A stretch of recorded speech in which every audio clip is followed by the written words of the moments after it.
এর আগেও তোমাদের দুজনকে আমি কয়েকবার ক্ষমা করে দিয়েছি, ভেবেছিলাম তোমরা শুধরাবে, কিন্তু না।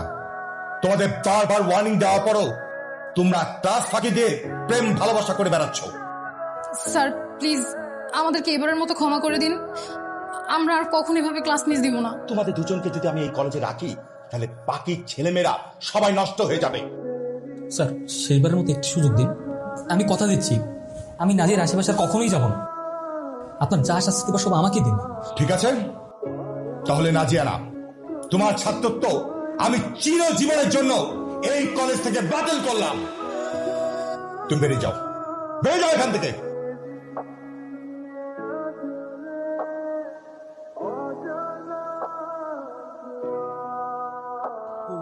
এই মেয়েটা কি রে?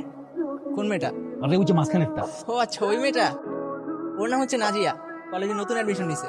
কিন্তু তুই চিনিস কিভাবে? তোর পরিচিত কেউ নাকি? আরে পরিচিত হওয়া লাগে নাকি? আগামী এক মাস সিনিয়রদের কাজই তো হচ্ছে কোন ডিপার্টমেন্টে সুন্দরী মেয়ে অ্যাডমিশন নিচ্ছে সেটার খোঁজ খবর রাখা। শাবাশ, great job man, I like it. তুই না আজকে কাকে চিঠি দিবি? ওই মেয়েটার পাশেরটাই, ক্যাম্পাস লিটার নাকি? হ্যাঁ বুঝছি বুঝছি, দে। তোমাদের ভিতর নাজিয়াকে? জি আমি। আচ্ছা তো তুমি নাজিয়া, এই তোমার কি লজ্জা শরম বলতে কিছু নাই? সবে মাত্র কলেজে আসছো আর এর ভিতরে সিনিয়রদের চিঠি দেওয়া শুরু করছো। চিঠি? হ্যাঁ চিঠি। এই তুমি ভাবলে কি করে? চেনা নাই জানা নাই হুট করে তুমি আমাকে প্রপোজাল পাঠাবা আর আমি অ্যাকসেপ্ট করে নিব, এতই সোজা? আসলে এই নিজেকে কি ভাবো? একটু সেজে গুজে কলেজে এন্ট্রি নিবা, মুস্কি হাসি দিবা আর অমনি সিনিয়ররা প্রেমে পড়ে যাবে। Is it like that? দেখুন ভাইয়া, আপনার কথা ভুল হচ্ছে। ভাইয়া? এই আমি কারো ভাইয়া না, আজকে ভাইয়া, দুদিন পরে ভাইয়া থেকে ছাইয়া ছাইয়া, তাই তো? তোমাদের মতো মেয়েদেরকে না আমার খুব ভালো মতো চেনা আছে। হ্যাঁ বিশ্বাস করুন, আমি আপনাকে কোনো চিঠি দিই নাই। সব চুরি না, চুরির পর বলে আমি চুরি করি নাই। হ্যাঁ শোনো, এই কলেজে সিনিয়র হিসেবে আমার একটা মান সম্মান আছে। কি সাংঘাতিক ব্যাপার, সবাই যদি জানতে পারে জুনিয়র মেয়েরা আমাকে প্রেমপত্র পাঠায়, আমার মান সম্মান কোথায় থাকবে? এই ভুলটা যেন দ্বিতীয়বার আর পুনরাবৃত্তি না হয়। কি রে, কলেজে আসতে না আসতেই সিনিয়রদের চিঠি দেওয়া শুরু করলি? আরো কয়েকটা দিন ওয়েট করলে তো সিনিয়ররাই তোর পিছনে লাইন দিয়ে দাঁড়িয়ে থাকতো। চুপ কর, আমি কেন ওনাকে চিঠি দিতে যাব? আমি তো ওনাকে চিনিই না। আচ্ছা বাদ দে, চল ক্লাসে চল। কি গাড়ির জন্য ওয়েট করছো? আপনি আপনি আবার আসছেন? হ্যাঁ আমি না ভেবে দেখলাম এইভাবে রিজেক্ট করে দিয়ে তোমার মন ভাঙাটা আমার একদম উচিত না। তাই ভাবলাম তোমার প্রপোজালটা অ্যাকসেপ্ট করেন। তাছাড়া তুমি তার দেখতে শুনতে খারাপ না, যাও মেনে নিলাম। আজকে থেকে তুমি আমার girlfriend. I love you too. খুশি?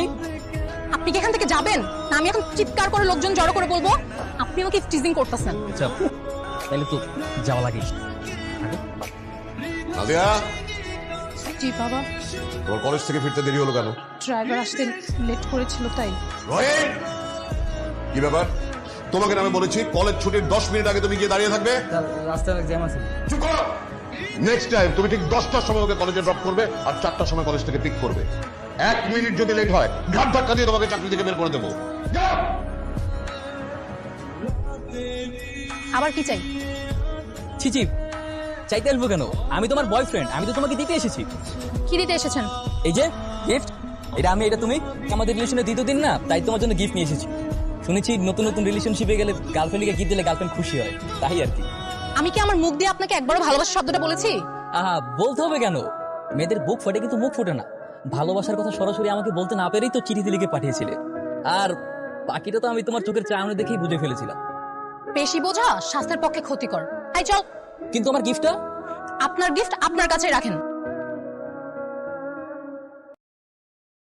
কি ব্যাপার, তুমি আমাকে কলেজের পিছনে ওয়েট করতে বলে নিজেই এখন ক্লাস করছো?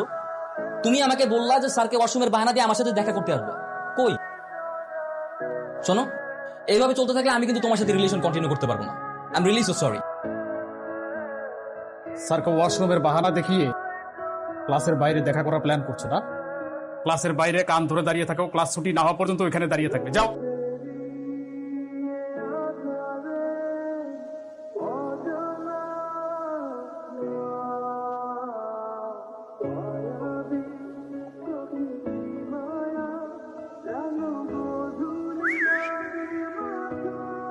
আপনি এখানে কেন এসেছেন সেটা বলেন। তোমাকে দেখতে। কেন?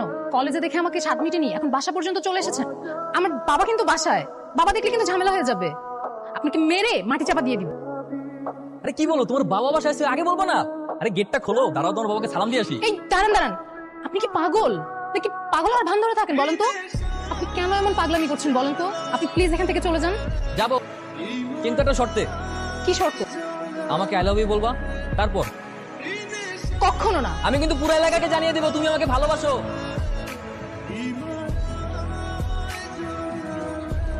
I love you.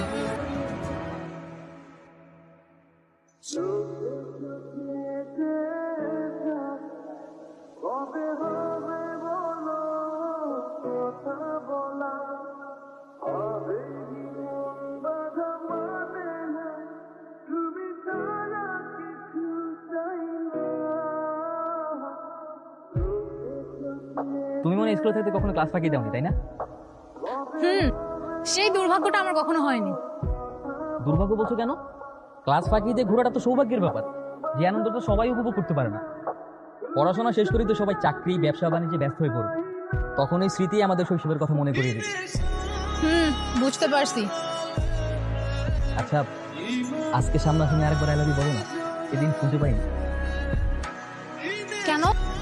I love you না বললে কি ভালোবাসা হয় না? তুমি যদি মুখেই না বলো তাহলে কি করে বুঝো তুমি আমাকে কতটা ভালোবাসো? কেন? ভালোবাসে না বলেও ভালোবাসা যায়। যার ভালোবাসা যত গভীর, তার প্রকাশ ততই কম। ভালোবাসা হচ্ছে উপলব্ধি করার বিষয়। আচ্ছা, কি আচ্ছা? না মানে উপলব্ধি করলাম। কি উপলব্ধি করলাম? উপলব্ধি করলাম যে তুমি আমাকে ভালোবাসো। ও আচ্ছা, তাই? ভালো না বাসলে কি ক্লাস ফাঁকি দিয়ে তোমার সাথে ঘুরতে আসতাম? তাও তো ঠিক। আজকের দিনটা না আমার সারা জীবন মনে থাকবে। আমি আমার বাবার পারমিশন ছাড়া কখনো কোথাও বের হইনি। আর কলেজ লাইফটা যে এতটা মেমোরেবল করা যায় সেটা তুমি না থাকলে বুঝতাম না। হ্যাঁ, আমার নাম সাকিব। আমার নাম নাজিয়া। কলেজ ফাঁকি দিয়ে প্রেম ভালোবাসা করে বেড়াতে তাই না? কি বাড়িতে কি বাবা মা জানে? জি না। তাই তো দাও, তোমাদের দুজনের বাবা ফোন নাম্বারটা দাও, আমি এখন একটু কল করে জানিয়ে দিই। ভাইয়া প্লিজ আমাদেরকে যেতে দেন।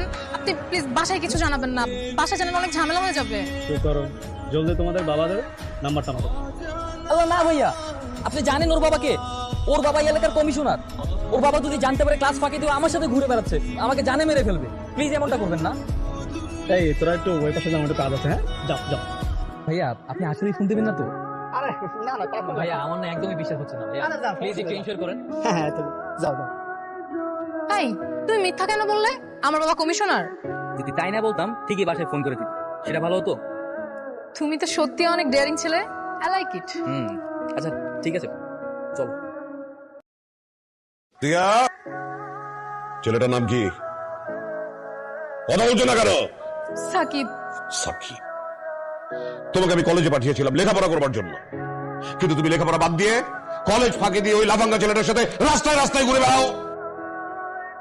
জীবনে কখনো আমাকে মাথা নিচু করে কারোর সাথে কথা বলতে হয়নি, কিন্তু তোমার জন্য যদি আমার মাথা ছোট হয়ে যায়, আমাকে ছোট হতে হয়, তাহলে এর পরিণাম কি ভয়াবহ হবে তুমি খুব ভালো করেই জানো। বাবা, বাবা আমার ভুল হয়ে গেছে। ভুলটা আমার কানে আসার আগে তোমার নিজেকে শোধরানো উচিত ছিল।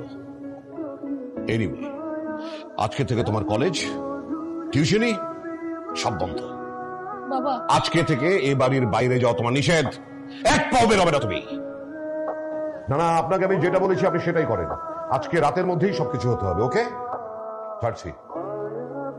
তুমি যেটা করছো সেটা কি ঠিক হচ্ছে? মেয়েটার ভবিষ্যতের কথা চিন্তা করবে না? আমি যেই সিদ্ধান্ত নিয়েছি সেটাই হবে।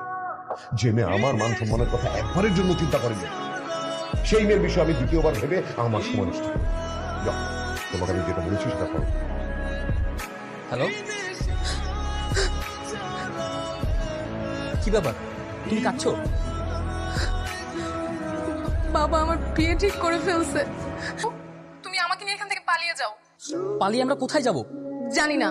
কি হলো? চুপ করে আছো কেন? হো, তুমি অন্যদের বয়ফ্রেন্ডের মতো বিয়ের কথা শুনে ভয় পেয়ে গেছো তাই না? কি পারবে না আমাকে নিয়ে পালিয়ে যেতে? তুমি না ডেয়ারিং বয়ফ্রেন্ড, পারবে না আমাকে নিয়ে পালিয়ে বিয়ে করতে?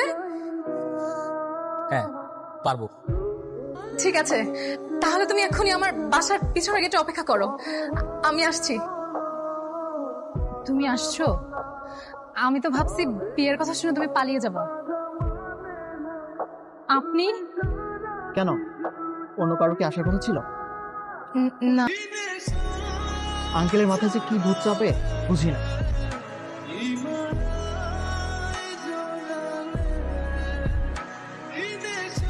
নাদিয়া তুমি ভাইয়া কেমন আছেন? ভালো, তুমি কেমন আছো? সাকিব কেমন আছে? সাকিব তুমি কিছু জানো না? তো কলেজ থেকে বহিষ্কার হওয়ার কিছুদিন পর থেকে সাকিবকে খুঁজে পাওয়া যাচ্ছে না। তার কিছুদিন পরে পুলিশ সাকিবের লাশ খুঁজে পায়। হ্যাঁ, কারা যেন সাকিবকে খুন করে মাটিতে পুঁতে রেখেছে। আর এরপরও যদি ওই ছেলের সাথে তুমি সামান্যতম যোগাযোগ রাখার চেষ্টা করো, তাহলে তোমার সাথে সাথে ওই ছেলেকে আমি মেরে মাটিতে পুঁতে ফেলবো। ওই ছেলেকে যদি এই বাড়ির আশপাশে কোথাও আমি দেখেছি, তাহলে ওর এমন অবস্থা করবো, লাশটাও কেউ খুঁজে